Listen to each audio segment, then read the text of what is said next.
Riding big mountains can be an awesome experience on your mountain bike. Not all of us are lucky enough to have big elevations like here in Verbier. But let's look at some specific bike skills for riding in the big mountains. When I'm riding on really big mountain descents, I'm trying to ride as smooth as I possibly can. So I'm not smashing into rocks quite so heavy. Also, if you start going a little bit too quick and then have to brake really hard, that's going to put a lot of pressure into your arms and a lot of weight onto the bars. That can give you arm pump and make it a little bit uncomfortable. So I'd rather ride really smooth, rely on pumping rather than pedaling as much as I can, because you can start chopping your pedals and whacking them on obstacles. So be smooth, think about your line and try and pump stuff as much as possible. You're bound to find lots of switchbacks in the big steep mountains. The key to this is trying to buy as much space as you can on the way in. Get your weight nice and low and to the outside, look round the corner and get off your front brake to get that front wheel grip in. Most people will have one preferred way of cornering, so practice both ways.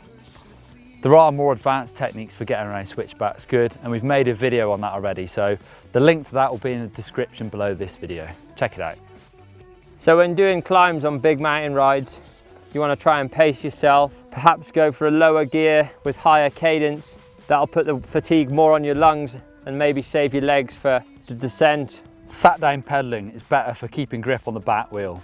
You might want to slide up onto the nose of the saddle to keep the front wheel down. Occasionally you're going to need some brute force and momentum to get up a short, steep section. But remember, if you're at altitude, you'll be getting less oxygen into the system, so you might end up blowing a lot quicker than usual. On big mountain rides, you're likely to encounter lots of different types of terrain, going from alpine meadows to gravel tracks to rooty single tracks. So be aware that your levels of grip might change a lot, so try and predict that early.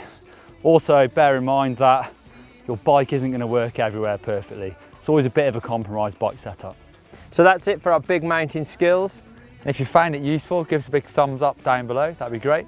And for more videos from GMBN, you can click up here for our big mountain enduro feature. And click down here for our awesome Verbier playlist. And don't forget to subscribe by clicking on the glacier behind us.